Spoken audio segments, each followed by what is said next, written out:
ప్రియమైన సహోదరి సహోదరులందరికీ హృదయపూర్వకమైనటువంటి వందనములండి. ఈ యొక్క సందర్భంలో ఎస్తేరు గ్రంథంలోని మరి 2వ అధ్యాయంలో కొన్ని విషయాలు మనము చూస్తున్నాం.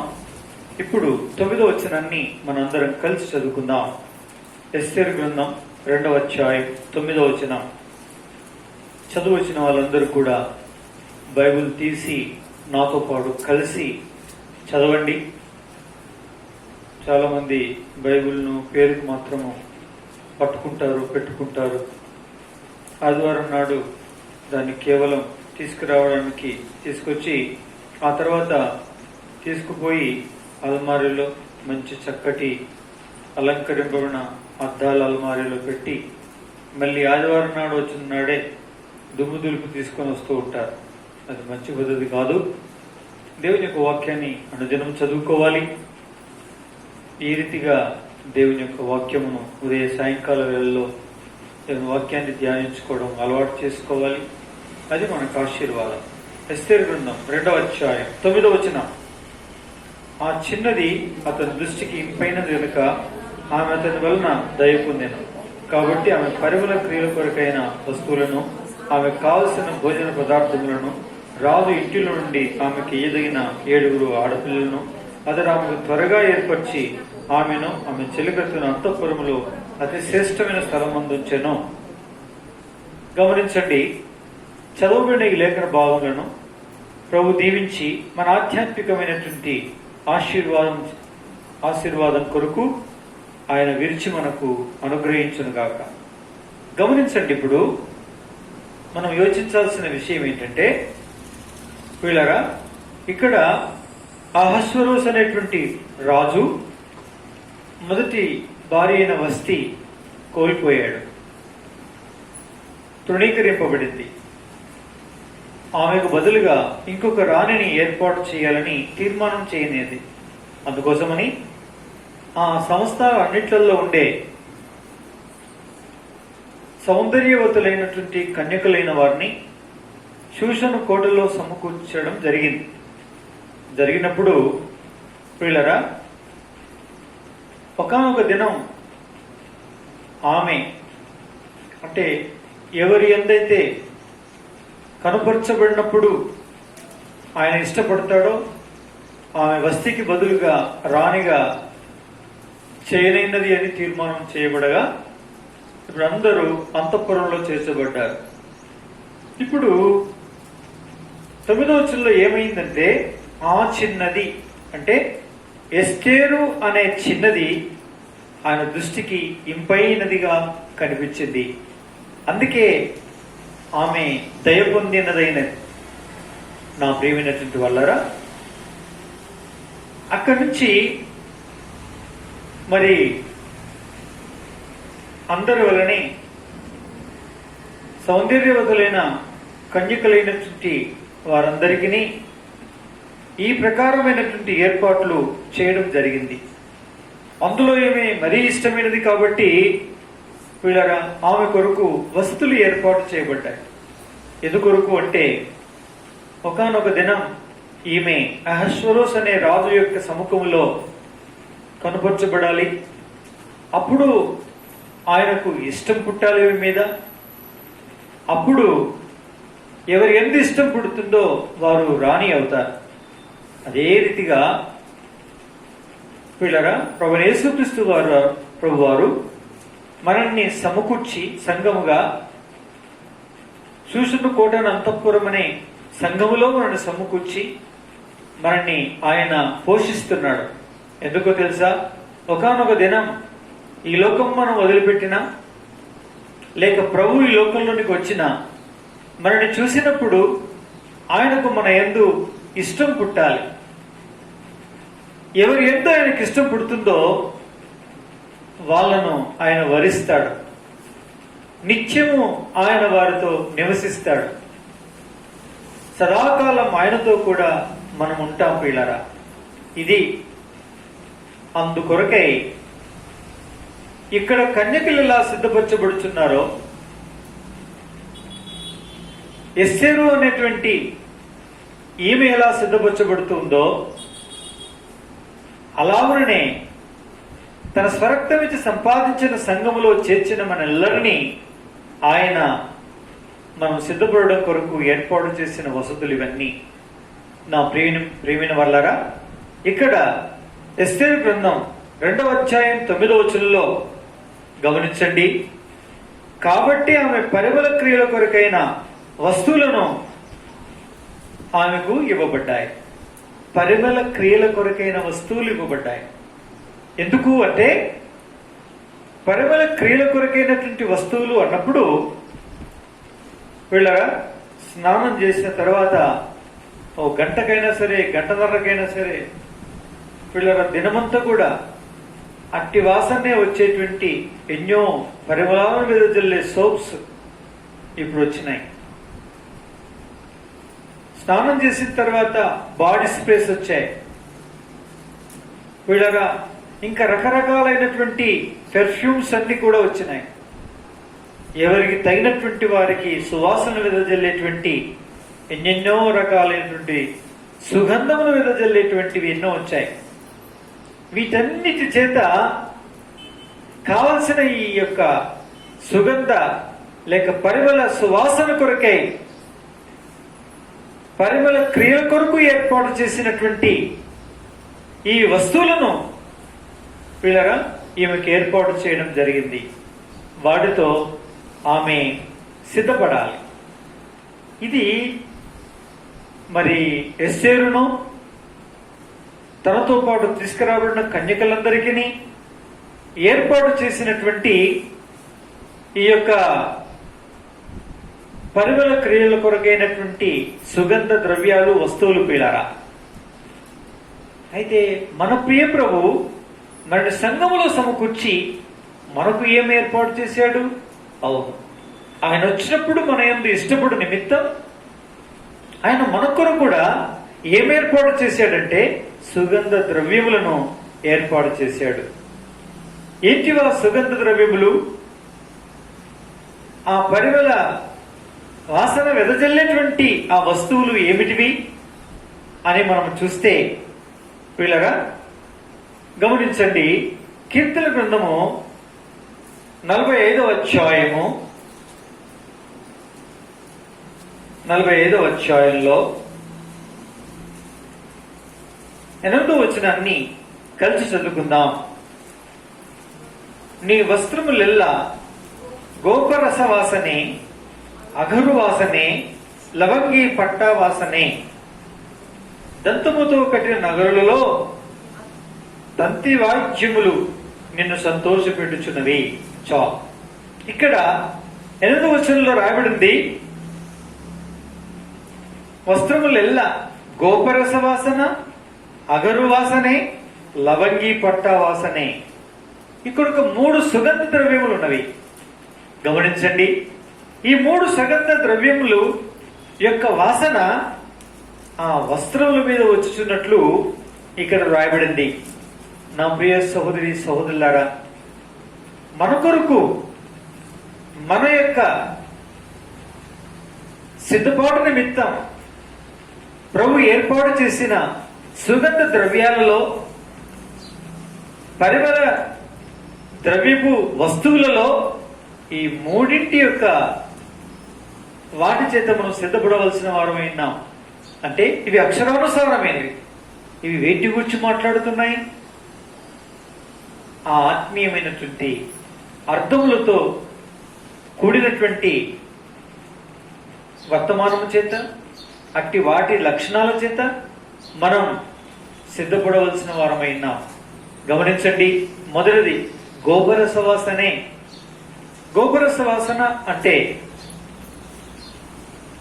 బైబిల్ పండితుల యొక్క అభిప్రాయం మేరకు నా ప్రియమైన వాళ్ళరా పరిశుద్ధాత్ముని చూపిస్తుంది. కాబట్టి పరిశుద్ధాత్ముడు ఎవరిని చూపిస్తున్నాడు? ఆయన ఇచ్చే సహవాసాన్ని చూపిస్తుంది, ఇంకా ఆదరణ చూపిస్తుంది, ఇంకా ఉచ్చరింప శక్యము కాని మూలుగులతో మూలుగుచూ ఉండే అనేక అంశాల కొరకు ప్రార్థన చేసేటువంటి ప్రార్థనను చూపిస్తుంది. ఇదంతా కూడా పిల్లరా గోపరస వాసనే అంటే మన ప్రియ ప్రభువు వచ్చినప్పుడు మనలో నుంచి ఈ గోప రసవాసన యొక్క సహవాస సంబంధమైనటువంటి లక్షణాలు, ఆ పరిమళం మనలో నుంచి రావాలి. పరిశుద్ధాత్ముని ప్రేరేపణ, పరిశుద్ధాత్ముని యొక్క నింపుదల, పరిశుద్ధాత్మ పూర్ణులమై ఆయనకు సన్నిధానంలో పిల్లరా మనం గడిపిన అనుభవాన్ని కలిగిన వారమైతే ఆ వాసనే మన ప్రియుడు వచ్చినప్పుడు మనలో నుంచి చూస్తాడు. అట్టి వారిని ఆయన అంగీకరిస్తాడు, వారిని తీసుకుని వెళ్తాడు. ఇది మొదటిది. ఇక రెండవది అగరు వాసనే. ఏం వాసన అండి? అగరు వాసన. అగరు వాసన అంటే పిల్లరా ఈ అగరు వాసన అనేటువంటి వాసనను, దాని పుట్టు పూర్వోత్తరాలను, దాని యొక్క పరిస్థితిని మనం గమనించినట్లయితే పిల్లరా మరి ఏమి చూపిస్తుంది ఈ అగరు వాసన అంటే? ప్రభువైన యేసుక్రీస్తు వారిని చూపిస్తుంది. ప్రభువైన యేసుక్రీస్తు వారిని చూపిస్తుంది. పిల్లరా అనుబంధ గ్రంథములను, బైబిల్ నిఘంటువులలో మనం చూసినట్లయితే ఈ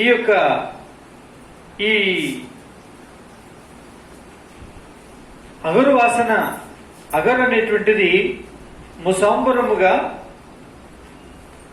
తెలియజేయబడుతుంది. ముసాంబరం అంటే పిల్లలు మరి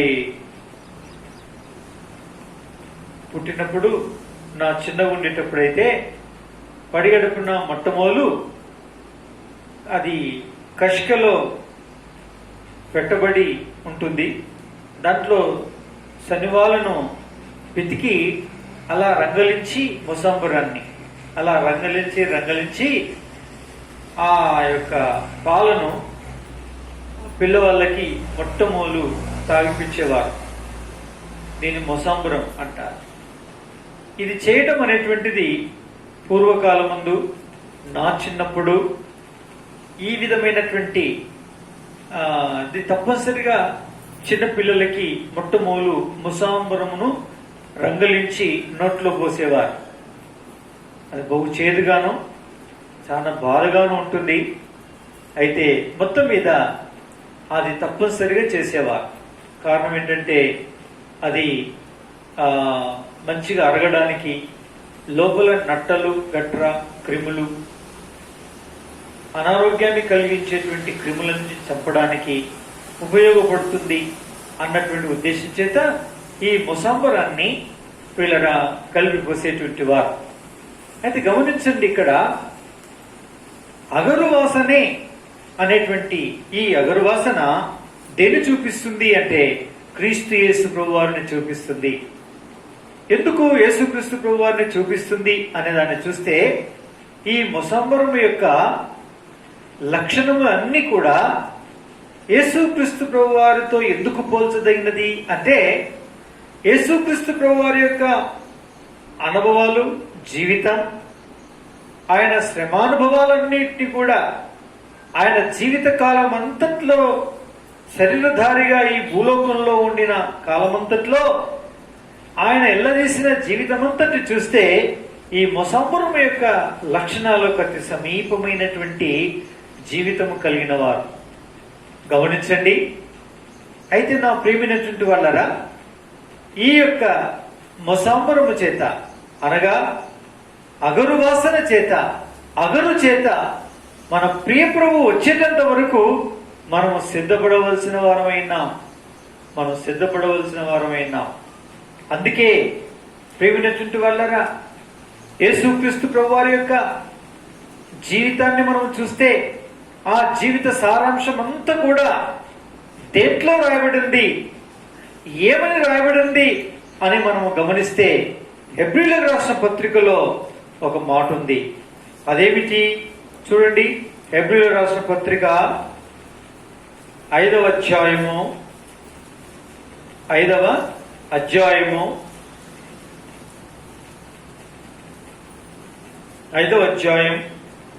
వచనం చదవండి. 5వ అధ్యాయం 7వ వచనం. శరీరధారి అయిన దినములలో మహారోదనముతోనూ కన్నీళ్లతోనూ తన మరణం నుండి రక్షింపగలవానికి ప్రార్థనలు యాచనలు సమర్పించి భయభక్తులు కలిగి ఉన్నందున ఆయన అంగీకరింపబడెను. ఆయన కుమారుడయుండి తాను పొందిన శ్రమల వలన విధేయత నేర్చుకొనెను. చాలు. ఎవరిని గురించి రాయబడింది? యేసుక్రీస్తు ప్రభువారి గురించి. యేసుక్రీస్తు ప్రభువారి గురించినటువంటి జీవిత సారాంశం ఏమని చెప్తుంది?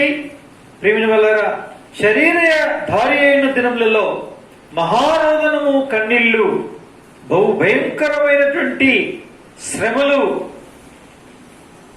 అనుభవించిన అనుభవం కలవారై ప్రార్థనలు యాచనలు సమర్పించి భయభక్తులు కలిగి ఉన్నందున అంగీకరించబడ్డాడు యేసుక్రీస్తు ప్రభువారు అని రాయబడింది. తన జీవితాన్ని గురించిన సారాంశమే. చూసారా? ముసాంబరము కాదా? అవును. అగరువాసన కాదా? ఇది అగరువాసనే. అవును నా ప్రియమైనటువంటి వాళ్ళరా, ఇట్టి అగరువాసన చేత ఇట్టి అగరు జీవితాన్ని ఆయన బ్రతికి ఉన్న కారణాన, బ్రతికి ఉండి ఈ అగరు జీవితాన్ని ఎల్లదీసిన కారణాన, చేదు అనుభవాల శ్రమల అనుభవాల గుండా వెళ్ళిన కారణాన ఈ దినం నీవు నేను ఆయన విశ్వాసం ఉంచే గొప్ప భాగ్యాన్ని సంపాదించుకోగలిగాం. పాపాలు క్షమించబడ్డాయి, జీవితంలో మార్పు కలిగింది, దేవుని బిడ్డలము కాగలిగాం. ఆయన శ్రమనుందకపోతే, శ్రమనుందిన సిలువే లేకపోతే ఈ లోకానికి నీకు నాకు రక్షణే లేదు ప్రియులారా, పాప విమోచనే లేదు. ఆయన చేదు పాత్రం త్రాగకపోతే పరలోకమనే మధురమైన పాత్రలో మనకు పాలిభాగమే లేదు. నా ప్రియమైనటువంటి వాళ్ళరా, ఇది ఆయన యొక్క శ్రమానుభవాన్ని చూపిస్తుంది, శ్రమను చూపిస్తుంది ప్రియులారా. ఆయన మన కొరకు ఆయన చనిపోయి సమాధి చేయబడి భయంకరమైన శిలువ శ్రమనంతుని భరించి సత్య సమాధైనట్టే అయ్యి మళ్ళీ తిరిగి యేసుక్రీస్తు ప్రభువారు లేచినారు. ఈయన జీవితం అగరువాసనే, ఈయన జీవితం చేదు పాత్రనే, ఈయన అనుభవాలంతా కూడా చేదే ప్రియులారా. ఆ చేదులో నుంచి, ఆ చేదు పాత్రతను తాగి చేదు జీవితాన్ని జీవించి మనకు మధురమైనటువంటి జీవితాన్ని, మధుర లోకాల యొక్క పాలిభాగమును మనకు అనుగ్రహించాడు యేసుక్రీస్తు ప్రభువారు. కాబట్టి ప్రియులారా, ఇట్టి వాసనను ఆయన వెదజల్లిన వాడైనాడు ప్రియులారా. ఇట్టి వాసనను ఆయన కలిగిన వాడైనాడు. అట్టి వాసన చేత మనం రక్షింపబడగలిగాం. ఇందులో మొదటిది చేయొచ్చు. ఏమని? ఆయన స్తుతించి ఆరాధించవచ్చు, ఆయన కొనియాడవచ్చు, ఆయన ఘనపరచవచ్చు ప్రియులారా.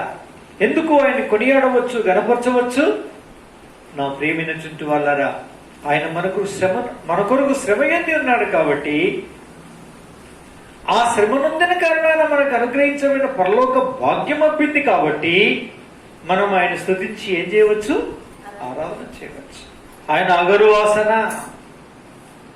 మన తండ్రి అయిన దేవుడు అగరనే వాసన ఇచ్చేటువంటి తన ప్రియమైన కుమారుడు అనే శ్రమల పుట్టను మనకు అనుగ్రహించి ఆయన శ్రమలలో తీయటం ద్వారా సనగక గొనగక ఏమాత్రము సంశయించక సందేహించక తను తాను తగ్గించుకొని రిక్తుడై పిల్లరా తన మరణమందున్నంత వరకు తగ్గించుకున్న కారణాన ఈ దినం ఇంత గొప్ప అద్భుతమైన భాగ్యం మనకు అబ్బింది. దీన్ని బట్టి మనం ఆయన ఏం చేయాల్సిన వారం పిల్లరా? స్తుతించి ఆరాధించవలసిన వారు, ఆయన కొనియాడవలసినటువంటి వారమే. చూసారా?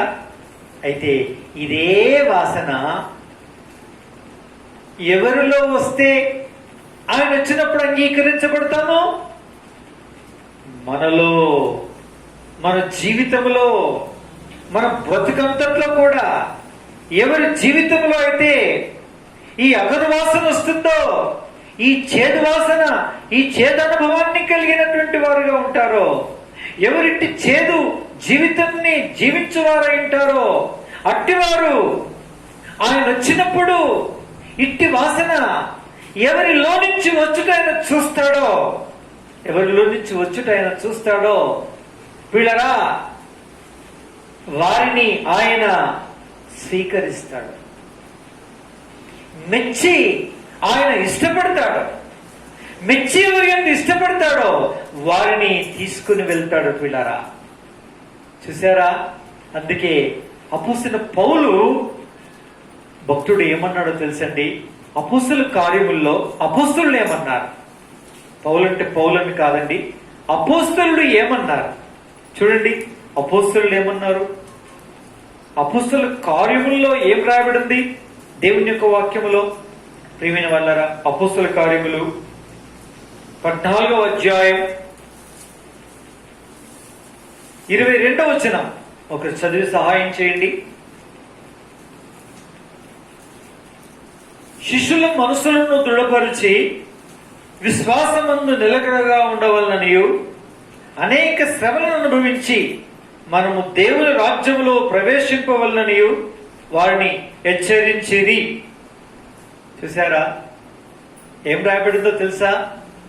క్రీస్తు యేసు ప్రభువు వారి జీవిత సారాంశం రోదనము చేతను కన్నీళ్ల చేతను భయభక్తులు కలిగి ఉన్న కారణాన, మొరపెట్టిన కారణాన అంగీకరించబడ్డాడని యేసుక్రీస్తు ప్రభువారనే అగరుడు గురించి రాయబడితే, ఆయన విశ్వాసం ఇచ్చిన వారిని గురించి రాయబడింది ఇక్కడ.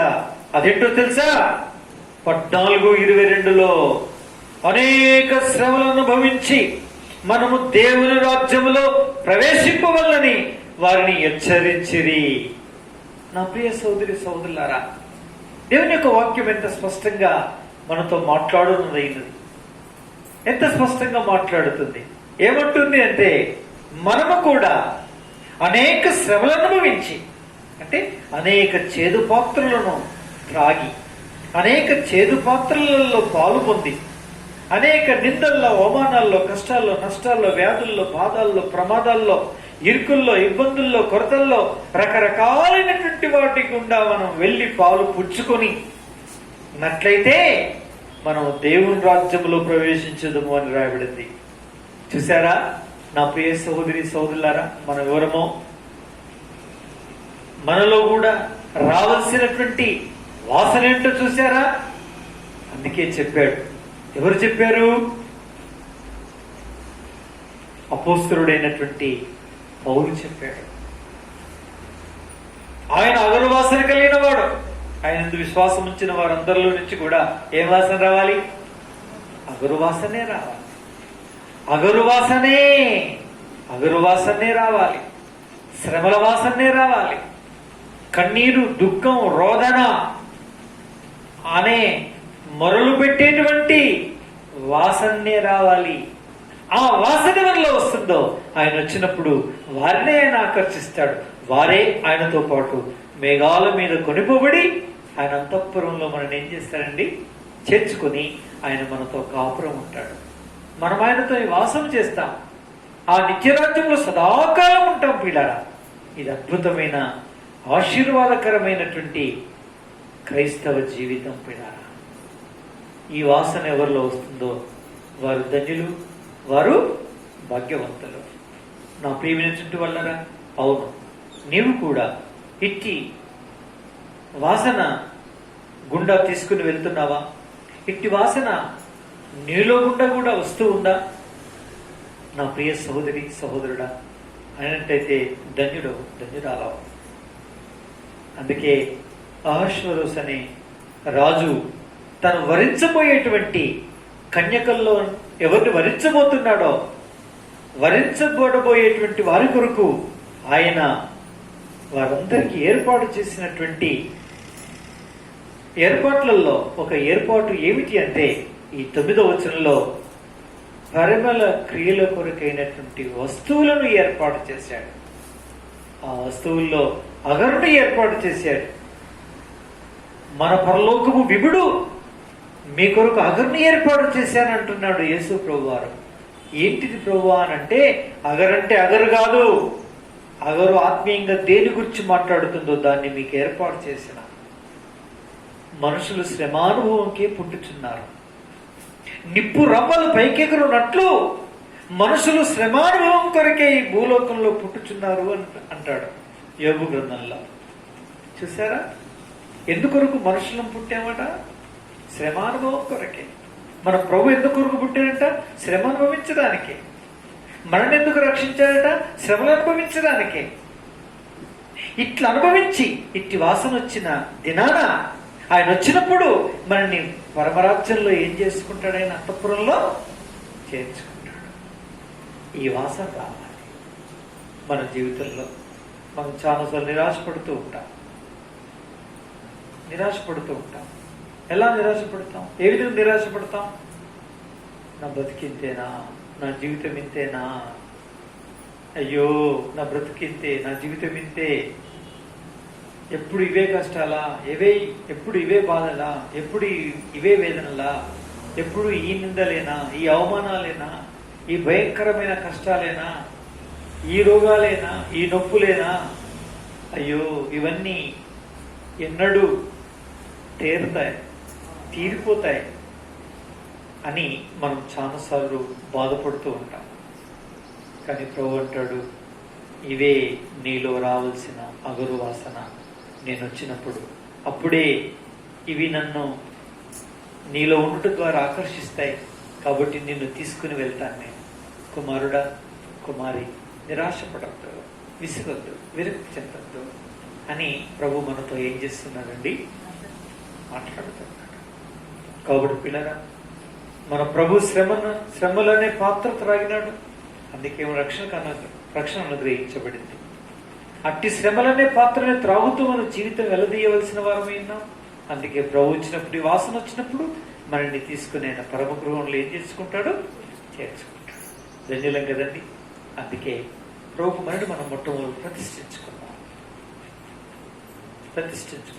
అందుకే దేవుని యొక్క వాక్యంలో హెబ్రీయులకు రాసిన పత్రికలో 12వ అధ్యాయంలో ఒక మాట అంటాడు. ఏమంటాడు తెలుసండి? దేవుని ప్రజలైన వాళ్ళగా దేవుని యొక్క వాక్యంలో ఇలా రాయబడింది. అందుకే దేవుని ప్రజలైనటువంటి వారు ఈ సత్యాన్ని తప్పనిసరిగా గుర్తించాలి.